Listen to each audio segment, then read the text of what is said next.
మీదనే ఉంటుంది, భూమి ఉంటే దానికి రెవెన్యూ రికార్డు ఉంటుంది. ఈరోజు నేను నా గురించో నా సహచార మంత్రివర్గ సభ్యుల గురించో నేను ఆలోచన చేయడం లేదు. ఇంకా ఒక మాట చెప్పాలంటే, ఈనాడు బతుకున్న మన కోసం కాదు, రేపు భవిష్యత్తులో పుట్టబోయే మన పిల్లలు, వాళ్ళ పిల్లలు, వాళ్ళ పిల్లలు, వాళ్ళ ఫ్యూచర్ కోసం నేను ఈరోజు ఆలోచన చేస్తున్నా. పెద్దలు బట్టి విక్రమార్క గారు చెప్పినట్టు 436 సంవత్సరాల క్రితం కులీ కుతుబ్ షాహీ గారు హైదరాబాద్ నగరానికి పునాది రాయి వేసినప్పుడు చెరువుల్లో, నదుల్లో ఏ విధంగా అయితే చేపల సమూహం ఉంటుందో నా హైదరాబాద్ నగరంలో కూడా ప్రజలు ఆ విధంగా ఉండాలి, పెంపొందాలి అని కోరుకున్నాడంటే 436 సంవత్సరాల క్రితం కులీ కుతుబ్ షాహీ వేసిన పునాది రాయి ఈరోజు మా నగరం గొప్ప నగరం, హైదరాబాద్ నగరం మాకుందని మనం గర్వంగా చెప్పుకునే పరిస్థితులు ఈరోజు మనకు వచ్చినాయి.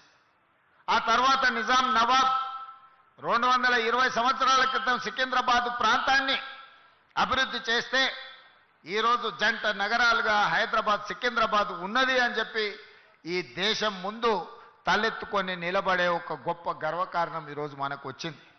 అంతటితో ఆగలే అభివృద్ధి. ఆనాడు చంద్రబాబు నాయుడు గారు, డాక్టర్ వైఎస్ రాజశేఖర రెడ్డి గారు మాకెందుకులే, మేము ఉన్నప్పుడు ఏదో కాలం గడిపేస్తే చాలు అనుకొని ఉంటే ఇవాళ సైబరాబాద్ వచ్చి ఉండేది కాదు, హైటెక్ సిటీ కట్టి ఉండేవాళ్ళు కాదు, ఔటర్ రింగ్ రోడ్ ఈరోజు మన కళ్ళ ముందల ఉండేది కాదు. ఈరోజు శంషాబాద్లో అంతర్జాతీయ ఎయిర్పోర్టు ప్రపంచంలోనే వన్ ఆఫ్ ద బెస్ట్ ఎయిర్పోర్ట్గా గుర్తింపు పొందింది అని అంటే ఆనాడు ఆ నాయకులు కూడా ఒక ఆలోచన చేయబట్టే ఈరోజు ఫార్మాలో మనం ప్రపంచాన్ని శాసిస్తున్నాం, ఐటీ రంగంలో ప్రపంచంతో పోటీ పడుతున్నాం. సిలికాన్ వ్యాలీలో ఈరోజు మన పిల్లలు గొప్ప గొప్ప పొజిషన్లో ఉన్నారు అని అంటే ఆనాటి నాయకులు ఒక ప్రణాళికబద్ధమైన ఆలోచన చేసిండ్రు కాబట్టి ఈరోజు ప్రపంచంతో పోటీ పడగలుగుతాం. అందుకే మిత్రులారా, గతం నుంచి భవిష్యత్తుకు పునాదులు వేసుకోవాలి. గత అనుభవాలు మన భవిష్యత్తుకి ప్రయోజనకరంగా ప్రణాళికలు మనం రచించుకోవాలి.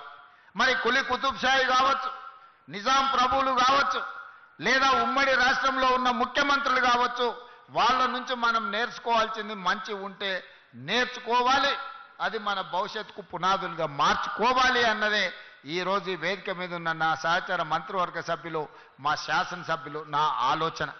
ఈరోజు భారత్ ఫ్యూచర్ సిటీ మన భవిష్యత్ తరాల కోసం, మన భవిష్యత్ తరాలు ఈరోజు మనము మాట్లాడితే మన వాళ్ళు అప్పుడప్పుడు మిత్రులు చెప్తుంటారు న్యూయార్క్ అద్భుతంగా ఉంటుంది. అవును, బాగానే ఉంటుంది న్యూయార్క్. ఆ తర్వాత చెప్తారు జపాన్లో టోక్యో చూడాలి, ఆహా అంటారు, అవును అద్భుతంగా ఉంటుంది. కొంతమంది మిత్రులు సింగపూర్ పోయొచ్చి అసలు సింగపూర్ ఉంటుంది చూడాలన్నా అని చెప్తారు, అది బాగానే ఉంది. మీరు అందరు చాలా మంది దుబాయ్ చూసిటారు, అబ్బా దుబాయ్ ఉంటుంది కదా అని మీరు చెప్తారు. నేను అడుగుతూ నీడు ఉన్నోళ్ళందరినీ, మీ ద్వారా తెలంగాణ 4 కోట్ల సమాజాన్ని ఎన్నాళ్ళు న్యూయార్క్ గురించో, టోక్యో గురించో, సింగపూర్ గురించో, దుబాయ్ గురించో గొప్పలు చెప్పుకుంటూ మేము చూసినామని చెప్పుకోవడం కంటే మనం భారత్ ఫ్యూచర్ సిటీ వాటితో పోటీ పడే విధంగా నిర్మించుకోవాలని ఆలోచన చేయాలా లేదా మీరు ఒక్కసారి ఆలోచన చేయండి. నాకు 10 సంవత్సరాలు ఇవ్వండి, న్యూయార్క్లో ఉన్నోడు కూడా భారత్ ఫ్యూచర్ సిటీ నేను చూసి వచ్చినని చెప్పుకునే విధంగా ఈరోజు ఈ నగరాన్ని నిర్మిస్తా. రేపు పొద్దుగాల మీరు గొప్పగా ఎక్కడుంటావు నువ్వు, నీ ప్రాంతం ఏది అంటే నాది భారత్ ఫ్యూచర్ సిటీ అని మీరు చెప్పుకునే విధంగా దీన్ని తీర్చిదిద్దే బాధ్యత మా ప్రభుత్వం తీసుకుంటుంది, నా సహచర మంత్రివర్గ సభ్యులు తీసుకుంటారు. 70 ఏళ్ల నుంచి ఇదే చెప్పుకుంటున్నాం. అమెరికా గురించో, జపాన్ గురించో, జర్మనీ గురించో, సింగపూర్ గురించో, దుబాయ్ గురించో 70 సంవత్సరాల తర్వాత కూడా ఇక మన గురించి ఎవరు చెప్పుకునే చరిత్ర రాసుకోవాల్సిన అవసరం లేదా మీరు ఒక్కసారి ఆలోచన చేయండి. అవును, ఇంత పెద్ద అభివృద్ధి జరిగినప్పుడు కొంతమందికి ఏదైనా నష్టం కష్టం వచ్చి ఉండొచ్చు.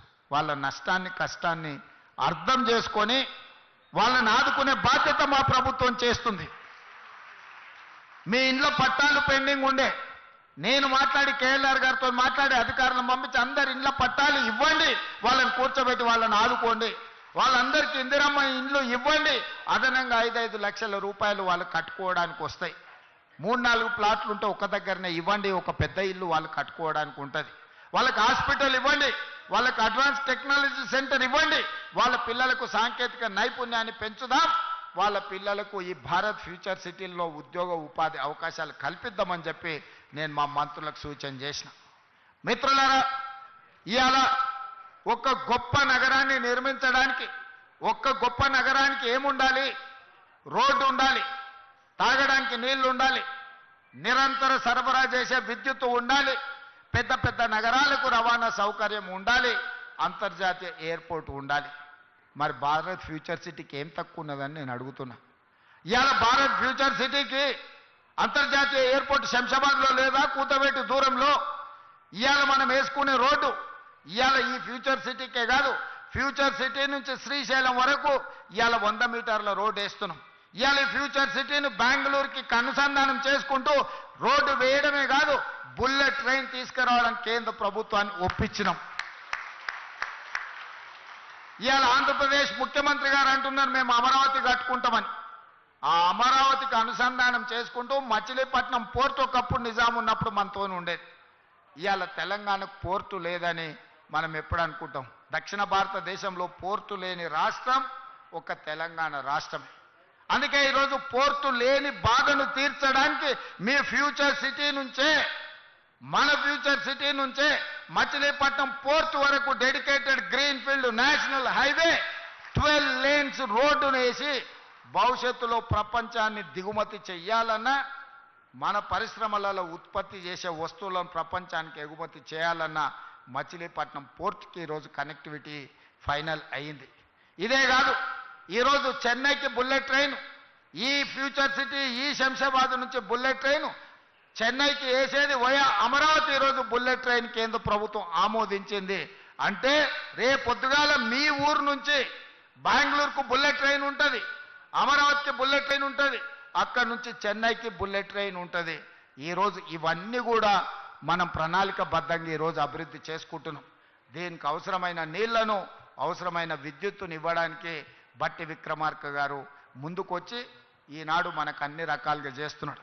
ఈ పైన కనిపించే ఎలక్ట్రికల్ పోల్స్ లైన్లు కూడా ఇంతకుముందు వస్తా ఉప ముఖ్యమంత్రి గారు శ్రీధర్ బాబు గారితో మాట్లాడిన వీటన్నిటిని కూడా అండర్ గ్రౌండ్ కేబుల్ చేస్తే ఇది ఒక గొప్ప నగరంగా వస్తుంది కదా. ఎక్కడికక్కడ వైర్లు లైన్లు కనిపిస్తున్నాయి, దీన్ని ఏ రకంగా అండర్ గ్రౌండ్ కేబుల్ చేయాలనో ఆలోచన చేయండి అని. ఈ రకంగా ఈ నగరాన్ని అభివృద్ధి చేయాలని ఆనాడు కులీ కుతుబ్షాయి ప్రజలతో నిండి ఉండాలి అని కోరుకున్నాడు. కానీ నేనేం కోరుకుంటున్నా భారత్ ఫ్యూచర్ సిటీలో అంటే ప్రపంచంలో 500 ఫార్చ్యూన్ కంపెనీస్ అని ఉంటాయి.